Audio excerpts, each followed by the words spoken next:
ಭಾರತದಲ್ಲಿರುವಂಥ ಎಷ್ಟೋ ಮಕ್ಕಳಿಗೆ ಮಕ್ಕಳ ಸಾಹಿತ್ಯದ ಬಗ್ಗೆ ಒಂದು ಚೂರು ಗೊತ್ತಿಲ್ಲ. ಅವರಿಗೆ ಅದರ ಬಗ್ಗೆ ಯಾವುದೇ ಥರದ ಒಡನಾಟ ಇಲ್ಲ. Every year, Kathavana takes up a theme and organizes events around that theme for teachers and children. This year's theme is Teachers Writing for Children. The first event organized around this theme was a teacher professional development workshop. 26 government school teachers from different districts of Karnataka such as Mandya, Koppal, Bidar, they all gathered in 2 phases for a 5-day workshop. The second phase of the workshop took place on December 13, 2023. Teachers were exposed to the experience of writing as an author would and also engaged in discussions around how to take writing to a primary school classroom. They wrote manuscripts for a picture book. They wrote autobiographical writings around their own experience with writing, and they also wrote short stories.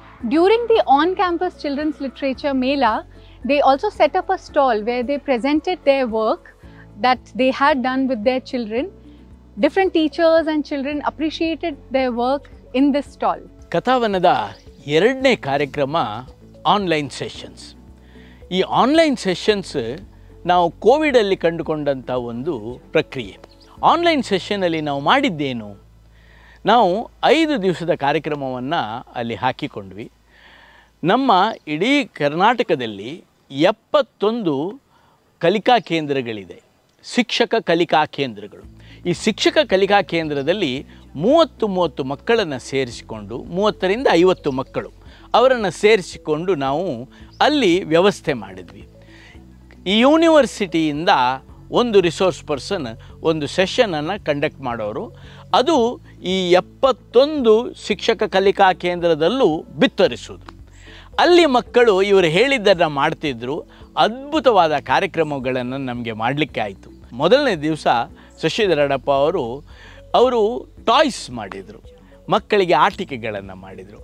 ಆಮೇಲೆ ವಿಶ್ವವಿನ್ಯಾಸ ಅವರು cartoon ಕಲಿಸಿದ್ರು. ಆಮೇಲೆ ಪದ್ಮಾವತಮ್ಮ ಅವರು ಕತೆ ಹೇಳಿದ್ರು. ಆಮೇಲೆ ಹರ್ಷಿತಾ ದಾಸ್ ಅವರು ಗಟ್ಟಿ ಓದು ಮಾಡಿದರು. ಆಮೇಲೆ ವಿಭಾ ಅವರು ಪದ್ಯವನ್ನು ಹೇಳಿದರು. ಕಥಾವನದ ಭಾಗವಾಗಿ ನಾವು ಮಕ್ಕಳಿಗೆ ಒಂದು ಮೇಳವನ್ನು ಡಿಸೆಂಬರ್ನಲ್ಲಿ ಆಯೋಜಿಸಿದ್ವಿ. ಅದರಲ್ಲಿ 1100ಕ್ಕಿಂತ ಹೆಚ್ಚಿನ ಜನರು ಭಾಗವಹಿಸಿದರು. ಇದರಲ್ಲಿ ನಾವು 22 ಸ್ಟಾಲ್ಗಳನ್ನು ನಾವು ಆಯೋಜಿಸಿದ್ವಿ. ಸ್ಟಾಲ್ ಅಂತ ಹೇಳಿದ್ರೆ ಒಂದು ಚಟುವಟಿಕೆಯ ಕೇಂದ್ರ. ಈ 22 ಕೊಠಡಿಗಳಲ್ಲಿ ಅಥವಾ ಸ್ಟಾಲ್ಗಳಲ್ಲಿ ಬೇರೆ ಬೇರೆ ರೀತಿಯ ಚಟುವಟಿಕೆ, ಅದರಲ್ಲಿ ಯಕ್ಷಗಾನ ಇರ್ಬೋದು, ಗಟ್ಟಿಯಾಗಿ ಕಥೆಯನ್ನು ಓದೋದಿರ್ಬೋದು, ಮಕ್ಕಳೇ ಕವಿತೆ ಮತ್ತು ಕಥೆಯನ್ನು ರಚಿಸೋದಿರ್ಬೋದು, ಲೇಖಕರು ಮತ್ತು ಚಿತ್ರ ಕಲಾವಿದರೊಂದಿಗೆ ಸಂವಾದ ಇರಬಹುದು. ಹೀಗೆ ಬೇರೆ ಬೇರೆ ರೀತಿಯ ಚಟುವಟಿಕೆಗಳಲ್ಲಿ ಮಕ್ಕಳು ಭಾಗವಹಿಸಿದರು. ಅದರ ಮೂಲಕ ಒಂದು ತಮ್ಮದೇ ಆದಂಥ ಒಂದು ಸೃಜನಾತ್ಮಕವಾದಂಥ ಕಲ್ಪನಾ ಲೋಕವನ್ನು ಅವರು ಪ್ರವೇಶ ಮಾಡಲಿಕ್ಕೆ ಅವಕಾಶ ಆಯಿತು. ಮಕ್ಕಳಿಗೆ ಬೇಕಾದಂಥ ವಿವಿಧ ರೀತಿಯ ಪುಸ್ತಕಗಳು, ಅದು ಇಂಗ್ಲೀಷ್ನಲ್ಲಿರ್ಬೋದು, ಕನ್ನಡ ಇರ್ಬೋದು, ಅವುಗಳನ್ನು ಪ್ರದರ್ಶನ ಮಾಡಿದರು ಮತ್ತು ಅತ್ಯಂತ ಕಡಿಮೆ ಬೆಲೆಯಲ್ಲಿ ಮಾರಾಟ ಕೂಡ ಮಾಡಿದರು. ಹಾಗಾಗಿ ಮಕ್ಕಳಿಗೆ ಉತ್ತಮ ಪುಸ್ತಕಗಳು, ಮಕ್ಕಳಿಗೆ ಮತ್ತು ಶಿಕ್ಷಕರಿಗೆ ಉತ್ತಮ ಪುಸ್ತಕಗಳ ಪರಿಚಯ ಆಯಿತು. ಒಟ್ಟಿನಲ್ಲಿ ಇಲ್ಲಿ ಭಾಗವಹಿಸಿದಂಥ ಶಿಕ್ಷಕರಿರಬಹುದು, ಮತ್ತು ಮಕ್ಕಳಿರಬಹುದು, ಮತ್ತು ಬೇರೆ ಬೇರೆ ಸಂಪನ್ಮೂಲ ವ್ಯಕ್ತಿಗಳ ಏನು ಭಾಗವಹಿಸಿದ್ರು ಎಲ್ಲರೂ ಒಂದು ವೇದಿಕೆಯಲ್ಲಿ ಬಂದು ಇಡೀ ಕಥಾವನವನ್ನು ಒಂದು ಅತ್ಯಂತ ಸಂಭ್ರಮದ ಒಂದು ವಾತಾವರಣದಲ್ಲಿ ಎಲ್ಲರೂ ಭಾಗವಹಿಸಿ ಇದನ್ನು ತುಂಬ ಯಶಸ್ವಿಯಾಗಿ ನಡೆಸಿದರು.